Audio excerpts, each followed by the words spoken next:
Hello po mga kabayan, mga kalingap, kabisnes kapapi, magandang buhay, Annalisa Realty Vlog po. Welcome po yung mga bagong pasok sa aking munting kubo. Salamat po sa pagsuporta ninyo. And yung mga nandyan lagi, mga silent viewers, nagla-like, nagko-comment, nag-share po sa aking mga ginagawang reaction. Maraming salamat po sa inyo. God bless po. Bahala na si Lord magbalik ng biyaya sa inyo, sa kabutihan ng inyong kalooban. So reaction po ko ngayon dito sa Kalingap.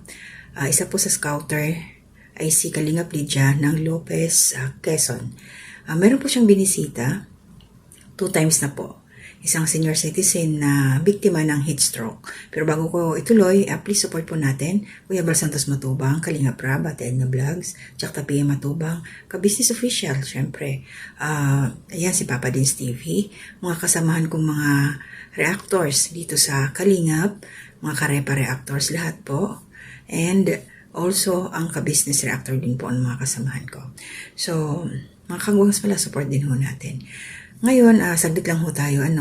Sino po ba itong napuntahan ni Kalingap Lydia na isang senior citizen na heat stroke? Wala ho siyang kasama sa bahay. Siya po ay ang tawag sa kanya si Lola Ina. So, yung unang dating doon, first time na pumunta si Kalingap Lydia, interview niya si nanay. Barong-barong ang kanyang tirahan, puro trapal, tapos may yero naman, kaya lang delikado. Tapos tumutulo pa daw ito, bahay na yon. At dito rin nabanggit is, meron talaga tayong mga kababayan na walang magawa sa buhay, kahit matanda na, pinapatos pa rin. Nagsaing daw ito si Nanay Ina, pati kaldero, ninakaw. Siyempre, hindi naman siya kaagad makakilos, inabot daw kasi nakasabit. Grabe talaga ang ating ibang mga kababayan ba hindi na lang magtrabaho ng patas kahit mga normal yung katawan. Pero mag-isa lang sa buhay si nanay, tinutulungan na nga lang kung sino yung mga nandyan mga kapitbahay niya. Papatusin pa talaga. So ito ngayon binalikan po doon for the second time kasi meron pong nag-sponsor si Ma'am Irene ba yun? Tama ba ako? Shout out po sa nag-sponsor doon kay nanay. Dinala na ako ito ng kaldero ni Kalingap Lydia. Mag-isa lang po ito. Ang scouter na lumilingap doon sa lugar na yon. Siya lang mag-isa. Sabi nga niya yung kanyang video medyo magalaw kasi may bit-bit siya. Mga kailangan ni Nanay Ina. Sana po suportahan natin. Kaya ko ito pinasadahan. Bisitahin po natin ang kanyang YouTube channel. Ilalagay ko po dito sa screen. Para mapasyalan niyo po, suportahan natin yung mga ganitong mga kasamahan natin na nagbablog para makatulong sa ating kapwa. Mga higit na nangangailangan doon sa kanilang lugar. Yung unang punta pala doon, nagdala siya ng bigas. Galing po yung kila Kuya Bal, shoutout po. Kasi sila doon, may mga pang-ayuda. So ito, mapalad. Si Nanay Ina nga ang nakatanggap. At tama ho, nabanggit doon ni Nanay Lydia na ikipag-coordinate sa barangay para mas talaga yung higit na nangangailangan yung kanilang mapuntahan. Kasi syempre, ang taga-barangay ang nakakaalam kung sino yung karapat dapat tulungan. Yan. At shout out po doon sa nag-refer, yung nag-recommend si Ate Nora. Yan. Siya po yung nagpakilala doon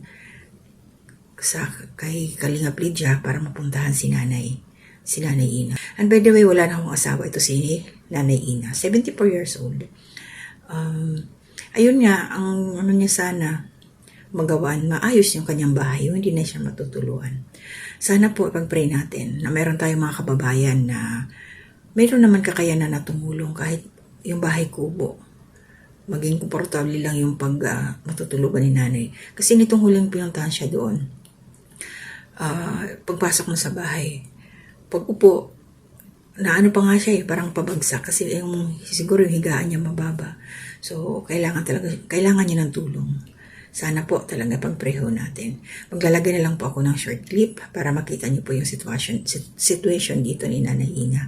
Na talaga nga naman, nagsusumikap si Kalingap Lydia na mapuntahan ito, maabutan ng tulong. Yan. So, binablog po niya. So, hanggang dito na muna ako, mga kalingap, ka-business ka papi, mga kababayan. Yun po, na-shoutout ko naman na lahat. Diyan ho sa comment section, maraming salamat talaga sa inyo. Busy pa ho kami ngayon, talaga isang buwan ho ito. Alam niyo naman na nasa Middle East po ako. Alam niyo naman kung ano yung okasyon dito. Isang buwan ho kami makikibaka. Yan, so maraming salamat. At tapos nito, may isa pa ho akong bibigyan ng hindi ko alam kung reaction ba o tawag doon. Isang comment po kasi may nabasa ako. Mali po yung sinabi niya. So, kailangan kong itama para hindi po mag-spread out yung kamalian. Yun. Isa-shoutout ko na lang po siya mamaya. So, yun, maraming salamat po. Panoorin niyo na lang ho yung video sa dulo nito para magkaroon ho kayo ng idea kung ano talaga ang sitwasyon dito ni Nanay Ina. At saka po, pakishare na lang ho itong aking reaction para marami hong makapanood. At malay ho natin, meron tayong mga kababayan dyan na makakatulong kay Nanay Ina through doon kay Kalingap Lydia. Yan. So maraming salamat po. Ingat po tayong lahat. To God be the glory.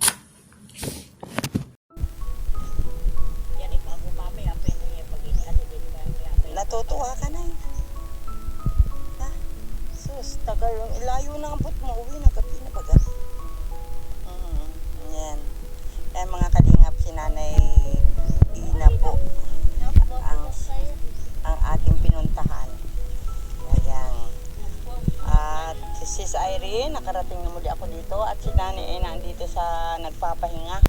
Dito, ano nga naman din eh. Doon sa iyong bahay ay puro.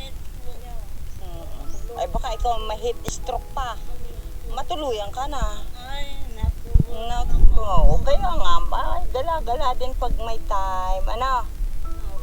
Pero si nanay, ayaw mo pang kunin ni Lord, ano? Kaya kayo ay exercise pa, ano? Ayan po mga kalinga pa, tayo po ay nandito muli kay nanay. At siya po ay pinadalhan ni Sis Irene TV ng pambili ng kaldero. Nay, natutuwa ka, Nay? At natutuwa ka na ako'y nakita mo uli? Gusto mo lagi akong nakikita? Ayan. Sana. Ay, paano na yan?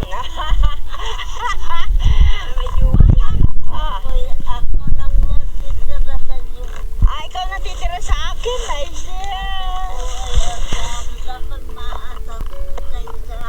oh, nanay. Ari ay siguro tamang-tama na sa iyo yung kaldero na yan. O gusto mo pa malaki? Tama na po. Paano mo may o ay paano mo yung may gatong malalaki nga? Bit po. Bit.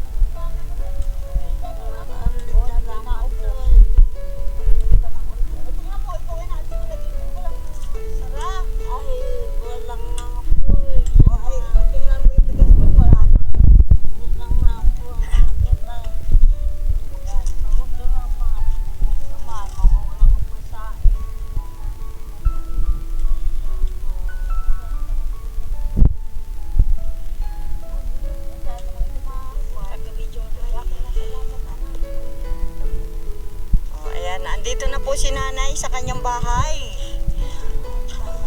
Oh, ayan. Oh, ay siya. Opo na. Paano mo tanggalin ang iyong kuwan? Ang iyong buta? Kaya mo? Eh, parang hirap na hirap ay oh. Masakit tuhod mo? Ayan. Ay, wag bitinan yung bahay mo. Baka bumagsak na oh.